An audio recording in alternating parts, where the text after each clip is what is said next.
أعوذ بالله من الشيطان الرجيم بسم الله الرحمن الرحيم رب اشرح لي صدري ويسر لي أمري واحلل عقدة من لساني يفقهوا قولي رب زدني علما اللهم صل على سيدنا محمد النبي الأمي وعلى آله وأصحابه وبارك وسلم.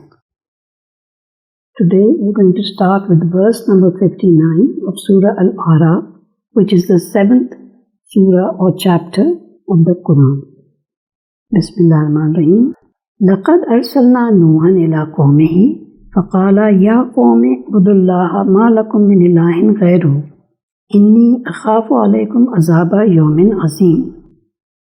Indeed, we sent Nuh towards his people, and he said, O my people, worship God. There is no deity for you except Him.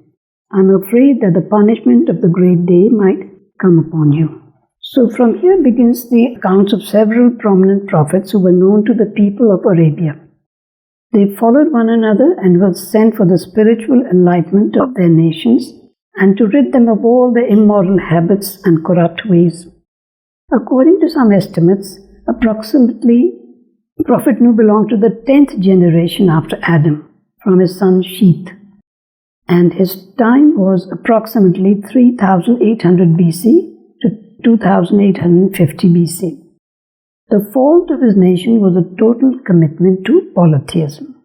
And we find that from verses or ayat 59 to 136, many prophets who were rejected by the people and were consequently punished are being mentioned here. And there are commonalities between the stories of the prophets and the evil tendencies of the people that they were sent to. These are highlighted here. There are similar accounts in Surah Hud, verses 25 to 100, and Surah Al-Qamar, which is the 54th surah, from verses 9 to 42, Surah Ash-Shura, that is the poets, 26th chapter or surah, verses number 105 to 122. It is also said that Nuh alayhi salam or Noah took 2 years to build the boat, and it had 3 stories. Lowest was for the animals, middle one was for the men and women, and the top one was for the birds. This has been stated by the scholar Bezavi. So here it is said that Nuh alayhi salam said, I am afraid that the punishment of the great day might come upon you. The great day, it is said, could refer to the flood, which would destroy every living thing except those on the boat, or it could refer to the Day of Judgment, or both. قَالَ الْمَلَأُ مِنْ قَوْمِهِ إِنَّا نَرَاكَ فِي ضَلَالٍ مُبِينٍ. Said the leaders of his nation, we see that you are clearly misguided. We have seen all along as we read the accounts of the prophets that it was the leaders who were always the first to oppose the prophets, because they would have to give up their leadership and also to give up their evil ways. قال يا قوم ليس بي ضلالة ولكني رسول من رب العالمين. He said, O my people, I am not misguided, but I am a messenger from the Lord of the worlds. أبلغكم رسالات ربي وأنصح لكم وأعلم من الله ما لا تعلمون. I deliver to you the messages of my Lord and give you sound advice. I know well from God what you do not know. Give you sound advice, that means I am a sincere advisor. I am giving you advice which will be useful for you. Now Prophet Nuh tried to explain to them that his knowledge came directly from God and was therefore the truth. And also it seems that it is said that he seemed to have some knowledge about the impending punishment, that is the flood which would destroy the whole nation. أَفَعَجِبْتُمْ أَنْ جَاءَكُمْ ذِكْرٌ مِّن رَبِّكُمْ عَلَىٰ رَجُلٍ مِّنْكُمْ لِيُنذِرَكُمْ وَلِتَتَّقُوا وَلَعَلَّكُمْ تُرْحَمُونَ. Do you wonder that a teaching has come to you from your Lord through a man from amongst you to warn you that you may become pious and so that you would be shown mercy?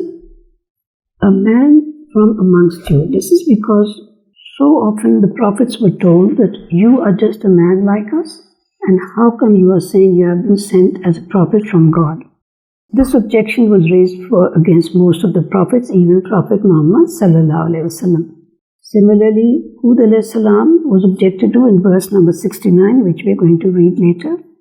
And the purpose of mentioning the stories of these former prophets was to strengthen Prophet Muhammad ﷺ in his struggle with the Quraysh by telling him that most of the prophets went through what we are going through now. فَكَذَّبُوهُ فَأَنْجَيْنَاهُ وَالَّذِينَ مَعَهُ فِي الْفُلْكِ وَأَغْرَقْنَا الَّذِينَ كَذَّبُوا بِآيَاتِنَا إِنَّهُمْ كَانُوا قَوْمًا عَمِينَ. But they denied him, so we saved him and those with him in the boat.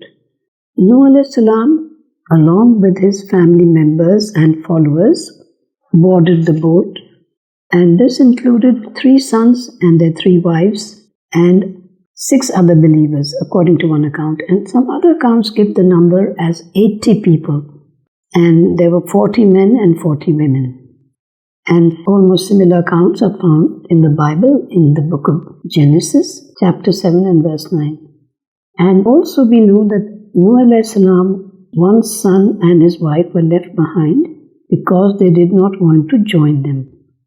And the boat kept sailing for 5 to 6 months.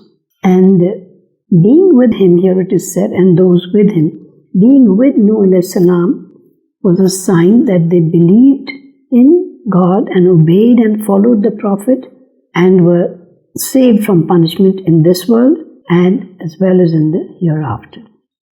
So this makes us realize that spiritual relationships are stronger than the physical relationship. Like the son of Nuh alayhi salam who did not believe was like, as if he had no connection with him at all and he was left behind. وَإِلَىٰ عَادٍ أَخَاهُمْ هُودًا قَالَ يَا قَوْمِ اعْبُدُوا اللَّهَ مَا لَكُم مِّنْ إِلَٰهٍ غَيْرُهُ أَفَلَا تَتَّقُونَ. And towards Ad we sent their brother Hud. He said, O my people, worship God. There is no other deity for you except Him. Are you not afraid? So Ad, who was a nation of Ad, was originally from southern Arabia, between Hadramaut and Yemen and Oman. This was the region of sand dunes, which we read about in Surah Al-Araaf, which is Surah number 56. So towards Ad, their brother, very often in the Quran we find that the Prophet is mentioned as being a brother of the people of his nation because he belonged to that nation. And it is only after he starts preaching the oneness of God that people disown him. And these Arab prophets were descendants of Noah through their son, Sam or Sham. And there are also some other genealogies which are given about this. And what did they preach? What did they teach their people? They said, Hazrat Hud alayhi salam also said, O my people, worship God. There is no other deity for you except Him. No other deity has the same meaning as La ilaha illallah. So this is the first lesson, the most important lesson that every prophet taught, oneness of God. And the nation of Ad also was named after one of their forefathers. It occupied a part of what is now Yemen, the capital city being Hadramaut. And they were very strong, and the lands they tilled were fertile. This made them very prosperous. But they were totally preoccupied with polytheism. And God appointed Prophet Hud alayhi salam in order to guide them to monotheism. So now what did they say to him? They said, قَالَ الْمَلَأُ الَّذِينَ كَفَرُوا مِنْ قَوْمِهِ إِنَّا لَنَرَاكَ فِي سَفَاهَةٍ وَإِنَّا لَظُنُّكَ مِنَ الْكَاذِبِينَ. Said the leaders who were unbelievers from his nation, we see that you are unwise and we think that you are of the liars.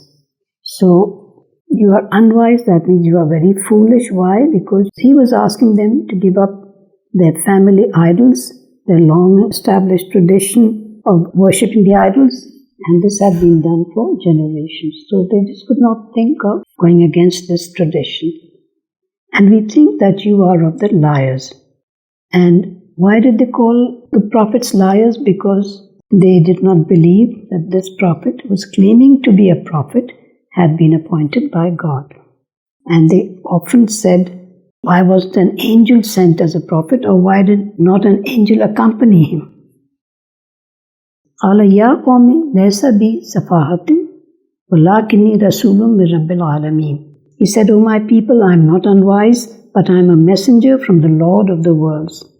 So he is a messenger, that is, this is his response to his people's objection, and he says that the sole purpose for which I have been sent is to deliver the messenger. I am a messenger from the Lord of the worlds. أُبَلِّغُكُمْ رِسَالَاتِ رَبِّي وَأَنَا لَكُمْ نَاصِحٌ أَمِينٌ. I deliver to you the messages of my Lord, and I am for you a trustworthy and sincere advisor. So this again, these are the qualities of all the prophets. That firstly they are sent by their Lord as a messenger, and they are a trustworthy and sincere, honest and wise advisors. Nasirun Amin has been mentioned second time in this surah. أَوَعَجِبْتُمْ أَنْ جَاءَكُمْ ذِكْرٌ مِّن رَبِّكُمْ عَلَى رَجُلٍ مِّنْكُمْ لِيُنذِرَكُمْ وَاذْكُرُوا إِذْ جَعَلَكُمْ خُلَفَاءَ مِنْ بَعْدِ قَوْمِ نُوحٍ وَزَادَكُمْ فِي الْخَلْقِ بَسْطَةً فَاذْكُرُوا آلَاءَ اللَّهِ لَعَلَّكُمْ تُفْلِحُونَ. Or do you wonder that there has come to you a reminder from your Lord through a man from amongst you, so that he may warn you with it? Remember, he made you successors after the nation of Nuh and increased you in stature. So ponder over the blessings of God, so that you would be successful. Now here it has been mentioned that they were very tall in their stature. They were very tall people in physical stature. And it is said that the shortest among them was about 120 feet tall, and the tallest was about 200 feet tall. This is stated by Lama Zamakshari. And the nation of Ad was given preeminence because it was the successor and leader of nations after the flood of Noah salam. They were like the vicegerents. And Nuh salam says he made you successors after the nation of this is Hud salam. And increased you in stature, made you so big and strong. So ponder over the blessings of God. And what were the blessings? The blessings were that they were made the successors of the former nations, and they were given sovereignty, and they were given size and stature.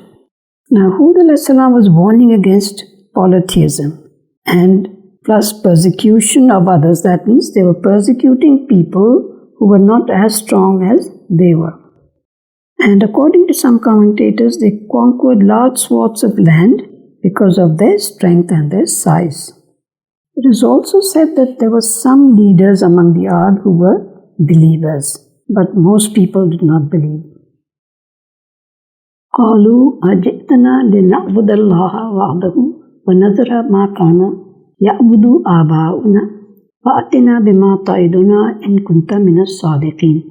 They said, have you come to us so that we worship God, the One, and leave those worshipped by our forefathers? Bring upon us what you threaten us with, if you are of the truthful. So they have the same objection as the former nations. And they felt justified just by saying that, this practice had been done by their forefathers. And the tribe of Thamud were descendants of Noah's son Shem, and like the Ad. And they built impressive houses in the hills by carving them out, and palaces in the plains. This is the information given by Karam Shah. قَالَ قَدْ وَقَعَ عَلَيْكُمْ مِنْ رَبِّكُمْ رِجْسٌ وَغَضَبٌ أَتُجَادِلُونَنِي فِي أَسْمَاءٍ سَمَّيْتُمُوهَا أَنْتُمْ وَآبَاؤُكُمْ مَا نَزَّلَ اللَّهُ بِهَا مِنْ سُلْطَانٍ فَانْتَظِرُوا إِنِّي مَعَكُمْ مِنَ الْمُنْتَظِرِينَ. So Hud said, punishment and the wrath of God is now your due. Do you argue with me over mere names, which you and your forefathers have devised, for which God has not sent any approval? So wait and see. I will also wait with you. So he said, the punishment and the wrath of God is now your due, because Hazrat Hud salam knew that if they kept rejecting him as a prophet, then there was imminent punishment for them. So it is also said that they had some kind, their hearts were sort of darkened or turned black, and this thing kept increasing because they did not have the light of the belief in the one God. So wait and see, I will also wait with you. Wait for what? For God's judgment between us. And then, because they called the prophet liars, and they said, let us wait and see who's going to turn out us to be the liar. It is also said that there was a 3-year drought, and a group went to Makkah to pray, even though they had rejected Hud, but they still believe in the Kaaba and in Makkah, and they went there to pray for the drought to be removed, or the famine to be removed. And then it is said that clouds appeared, and there were 3 different colors of clouds on 3 different days. First they were yellow, and their faces also turned yellow, then they turned red. Faces also turned red, and lastly they turned black. And they were asked to choose, and they chose the color black, thinking that this would bring them rain. Sometimes you have these dark clouds which are laden with water, they bring rain. But these were not rain clouds bringing rains, but they were destructive, and there was a strong wind that tore out like everything there, like the palm trunks. And those who had gone with Hud to pray in Makkah, they lived and worshipped in Makkah and until they died. That is, they settled in Makkah. فَأَنْجَيْنَاهُ وَالَّذِينَ مَعَهُ بِرَحْمَةٍ مِنَّا وَقَطَعْنَا دَابَرَ الَّذِينَ كَذَّبُوا بِآيَاتِنَا وَمَا كَانُوا مُؤْمِنِينَ. Then we saved him and those with him with mercy from us, and destroyed to the roots those who denied our signs, for they were not going to believe. And it is said that this destructive wind blew for 7 days, 7 nights and 8 days, until all of them were destroyed. وَلَا ثَمُودَ أَخَاهُمْ صَالِحًا قَالَ يَا قَوْمِ اعْبُدُوا اللَّهَ مَا لَكُمْ مِنْ إِلَٰهٍ غَيْرُهُ قَدْ جَاءَتْكُمْ بَيِّنَةٌ مِنْ رَبِّكُمْ هَٰذِهِ نَاقَةُ اللَّهِ لَكُمْ آيَةً فَذَرُوهَا تَأْكُلْ فِي أَرْضِ اللَّهِ وَلَا تَمَسُّوهَا بِسُوءٍ فَيَأْخُذَكُمْ عَذَابٌ أَلِيمٌ. To Samud we sent their brother Saleh. He said, O my people, worship God. There is no other deity for you. Indeed, there has come to you a miracle from your Lord. This is God's she-camel, a clear sign. Let her graze freely in God's earth. Do not touch her with bad intentions, or you will get caught in a painful retribution. Now, the details of the story are that these people, the people of Samud, kept denying Prophet Saleh salam, and in the end they said, all right, if you can bring out a camel, a she-camel from this rock, then we will believe that you are a prophet. And Saleh salam actually performed that miracle by the grace of God. But even after they had seen the camel as a miracle, they did not believe.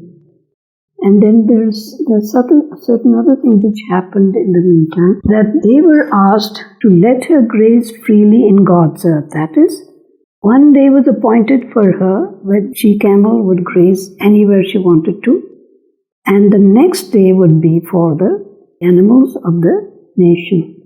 And then he also warned them, do not touch her with bad intentions, or you will get caught in painful retribution. So according to Muhammad Asad, the she-camel was ownerless, and they were asked to look after her. But of course, in the end, they got tired and they harmed her. Now the nation of Samud was a branch of the nation of Ad, and they had settled in the fertile land in the northwest of Arabia, and their capital was Hijr. But abundance and prosperity only weakened their faith and increased them in transgression, immoral behavior, and polytheism. So God appointed Prophet Saleh salam to guide them, but they denied him as a prophet sent by God. And they demanded a proof, a miracle as a proof, and this she-camel was produced as a miracle or a proof. Now Prophet Saleh salam also gave a loving sermon to these people. From verse number 73 to 74 is supposed to be his sermon, and a last effort to bring them to the right path. And these people this was the greatest and most powerful tribe of that time. It is said that the Arabian prophet Saleh salam was, his genealogy is that he was Samud bin Ad bin Iram bin Sam bin Nuh, branch of Ad. This nation is referred to as the second Ad in pre-Islamic poetry. Now, these people had great skill in matters of the world, and they also acquired God's favor and grace. But no amount of skill in worldly matters can save a people from divine retribution, especially when they do not believe in God and their prophet, and they defy the prophet. They carved out the rock dwellings west of Al-Hijr, that is northern Hijaz, and they had a high degree of very well developed civilization. And the place where they were at that time is also known today as the Madain-e-Saleh. And recently, the government has opened these places because previously these people were not allowed to visit them, but now they have opened them as a tourist attraction. Now, the arguments that these people were presenting, the main argument being that these idols were worshipped by our forefathers, they show complete lack of faith. Besides inviting God's wrath, it is also self-defeating because it is seeking to hasten their own destruction. They kept saying, most of the nations that did not believe kept saying to their prophet, Mata hazal vado in kuntum sadiqeen. When will your promise be fulfilled if you are truthful? So, if they want to hasten the end, that means they really want to hasten their own destruction. And the time of reprieve given to them will also be shortened, and it will reduce the chances of salvation. And once the punishment descends, it will be the end of everything and the beginning of their total destruction. Vaskuru is ja'alakum khulafa min ba'di adim wa bawwakum fil ardi tattakhizuna min suhuliha usuran wa tanhituna jibala buyuta. Vaskuru ala Allahi wa la tawsaw fil ardi mufsideen. So this of course means, remember, God made you successors after Ad and established you in war, and you make palaces on level ground and carve out habitations in the hills. So ponder over the favors of God and do not go about spreading corruption in the land. So in spite of all the blessings that they had been given, they were spreading corruption in the land by persecuting other people who were weaker than they. So they did not consider God's blessings to be a favor to them, but they thought it was their right. Now we are in verse number 75. قال الملأ الذين استكبروا من قومه للذين استضعفوا لمن آمن منهم أتعلمون أن صالحا مرسل من ربه قالوا إنا بما أرسل به مؤمنون. So the leaders from a nation who used to act arrogantly to those they considered weak and low, of those who had come to believe from among them. Do you believe that Salih is a messenger from his God? They said, indeed, we are in what he has been sent with, believers. So it seems that there were some people who had started believing in Salih alayhi salam. So the leaders who did not believe, they questioned those. They were very arrogant and they questioned those whom they considered weak and low. And weak and low did not just mean physically weak, but being socially and economically lower in status. And the people who had come to believe, they said, indeed, we are in what he has been sent with, believers. قَالَ الَّذِينَ اسْتَكْبَرُوا إِنَّا بِالَّذِي آمَنْتُمْ بِهِ كَافِرُونَ. Said, those who were arrogant, in what you have come to believe, we are disbelievers. So they were so sure of themselves and they were extremely arrogant about it. So now what did they do? They فَأَقَرُوا النَّاقَةَ وَأَطَوْا عَنْ أَمْرِ رَبِّهِمْ وَقَالُوا يَا صَالِحُ ائْتِنَا بِمَا تَعِدُنَا إِن كُنْتَ مِنَ الْمُرْسَلِينَ. Then they hamstrung the she-camel, Aqaru, the she-camel, and they transgressed against the command of their Lord and said, O Saleh, bring upon us what you threatened us with, if you are of the messengers. Now they hamstrung the she-camel. What is the meaning of to hamstring an animal? The tendons which make an animal or even human beings move their arms and legs. Though if those tendons, especially in the legs, are cut, then that animal is not able to move his legs. So this is what they did to the she-camel, because she was roaming around in their village, and they just cut its hamstrings, and that is how she became. It was impossible for her to move, and she must have died after some time because she was not able to feed herself. So now there were some divisions among them regarding belief, but they became one with regard to the plot to kill the camel. For some reason, they all wanted to kill the camel. It is said that they were warned that they would be destroyed in 3 days. And we have already read that each morning they would wake up with faces turned first yellow and then red and then black. And then when they chose the color black, then of course they were destroyed. And also it is said that 9 men killed the camel and later tried to kill Saleh alayhi salam as well. But by one account, they were stoned to death by the angels. فَأَخَذَتْهُمُ الرَّجْفَةُ فَأَصْبَحُوا فِي دَارِهِمْ جَاثِمِينَ. That the quakes of the earth got the better of them, and in the morning they were found in their homes, fallen over their faces. So the third morning, when they were convinced of the imminent punishment, and they became convinced themselves that now they were going to be punished. So they prepared for that death by lying down on the floor. And here the dead people are addressed. It is said at the Battle of Badr, Prophet Muhammad spoke to those who had died from the enemy's army, the Quraysh of Makkah, and he addressed them and asked the dead if they had found God's promise to be true. And Hazrat Umar was surprised, and he asked the Prophet, how can he talk to the dead, and can they hear you? And he said the dead could hear just as well as the living, even if they could not respond. And the Prophet is also reported to have said, there is a hadith, he's reported to have said to Hazrat Ali that the most unfortunate man among the ancients was the man or the leader who killed the she-camel. And he also said that the most unfortunate man of the approaching time will be your murderer, Hazrat Ali's murderer. Now about this punishment, some people think that this was an actual volcanic eruption took place, and there were black lava fields, and this happened in northern Hijaz near the Madain Saleh.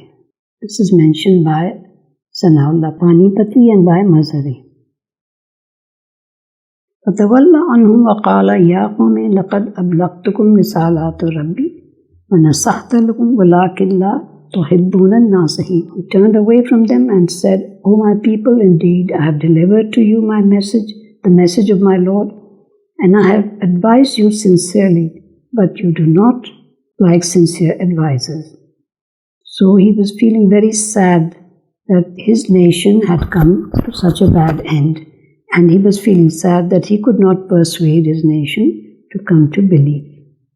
And now some people have mentioned that the punishment was an earthquake, and there was a shing and violent sound and a crash of lightning along with the cry of all the living things on earth, which stopped the hearts of people in an instant. This is mentioned by Thalabi. Also the people of Midian, according to their screams were also part of this. And according to Suyuti, Allama Suyuti, the scream was of the angel of death. وَلُوطًا إِذْ قَالَ يَا لِقَوْمِهِ أَتَأْتُونَ الْفَاحِشَةَ مَا سَبَقَكُمْ بِهَا مِنْ أَحَدٍ مِنَ الْعَالَمِينَ. And we sent Lut when he said to his nation, do you commit such obscenity as has not been committed before you by anyone in the whole world? He was a nephew of Hazrat Ibrahim alayhi salam, and according to some other commentators, he was the maternal cousin of Hazrat Ibrahim and the brother of his wife Sarah. And Sodom was the capital of his nation's habitation, and it was a very fertile place. And Hazrat Lut's father's name was Haran bin Tara, Lut's father. So he said to his nation, "Do you commit such obscenity as has not been committed before you?" And according to this statement, Prophet Lut people were the first people in the world to commit the act of homosexuality. And Sodom is said to have been destroyed in 2061 BC. The Dead Sea is also known as the Sea of Lut, because it's in the same area, and in the Dead Sea, nothing lives. There is so much of beautiful life under the sea, but in this place there is no life at all. So it is said that the effects of a punishment, a destructive last punishment which is sent on a nation, the effect never goes away. That is why the Prophet ﷺ advised people not to stay for long, not to tarry in a place which had been the nation, had been the remains of the nation, where they had been punished. Innakum la ta'tuna rijala shahwatam min duni nisa'i bal antum qawmun musrifun. You go to men in lust instead of women. You really cross all bounds. And here they have been called qawmun musrifun, that is, somebody who exceeds all the bounds and who is excessive and wasteful. And in another place, in this Surah Al-Araaf, verse number, 31, it has been said, Innahu la yuhibbul mustafin. That means God does not like the wasters or those who cross the bounds, because according to the Makshari, crossing the limits is the root of all evil. Whether it is in spending or in anything else, it is the root of all evil. Verse number 82. وَمَا كَانَ جَوَابَ قَوْمِهِ إِلَّا أَن قَالُوا أَخْرِجُوهُمْ مِنْ قَرْيَتِكُمْ إِنَّهُمْ أُنَاسٌ يَتَطَهَّرُونَ. The answer of the nation was nothing except to say, "Throw him out of this township. These people pretend to be too pure." So it has been seen that when people commit a crime or a sin, they want to influence other people to become like them and to join them, so that they alone would not be to blame. And this was the same thing that was being said by the people of the nation of Lut. And since Lut was totally, contrary to their practice and to their belief, they were saying, "Throw him out of this township." And he's pretending to be too pure. فَأَنْجَيْنَاهُ وَأَهْلَهُ إِلَّا امْرَأَتَهُ كَانَتْ مِنَ الْغَابِرِينَ. So we saved him and his family except for his wife. She was of those to be left behind. In the Bible it is said that his wife, that they were told not to look behind, and his wife did look behind, and she was turned into a pillar of salt. And almost the same thing is said here, that she was those to be left behind. And it is said that she did not really believe in her husband and what he preached, but maybe she didn't defy him or she didn't speak out about it. And some people also say that she stayed behind deliberately because she had no faith and she sympathized with the people of Sodom. وَأَمْطَرْنَا عَلَيْهِمْ مَطَرًا فَانْظُرْنَا كَيْفَ كَانَ عَاقِبَةُ الْمُجْرِمِينَ. And we rained on them a rain of stones. See what an end the guilty came to. We rained on them a rain of stones. In some accounts, explanations, we find that these were stones of baked clay. That means they were very hard because they had been baked. And also in another place we find that it is said that they were marked. And the meaning of that is that every stone knew which person it had to hit. So see what an end the guilty came to. And this is similar to what has been said earlier in other places. Travel on the earth and see for yourselves what happened to those who denied. This was said in Surah Al-Imran 3:137. And also this was a warning to the Makkans, to the Quraysh of Makkah, and in a way they were being warned that they could face the same fate if they kept denying Prophet Muhammad's prophethood and message. There is a hadith which has been reported by Ibn Majah, Abu Dawood, Tirmizi, Nasai and Darqutni. If you find the partners in the act of the nation of Lut, kill both of them. So now we come to the end of our time today, and inshallah, next time we will start from verse number 85 of Surah Al-Araaf, that is the 7th Surah of the Quran. Say a little prayer. أعوذ بالله من الشيطان الرجيم بسم الله الرحمن الرحيم ربنا آتنا في الدنيا حسنة وفي الآخرة حسنة وقنا عذاب النار وأدخلنا الجنة مع الأبرار يا عزيز يا غفار يا رب العالمين برحمتك يا أرحم الراحمين آمين ثم آمين. بسم الله الرحمن الرحيم. وَلَلْآخِرَةُ خَيْرٌ لَكَ مِنَ الْأُولَى. That is, may your every tomorrow be better than every today. Ameen summa ameen. Thank you everyone for joining us, and inshallah we'll see you next week. Allah Hafiz.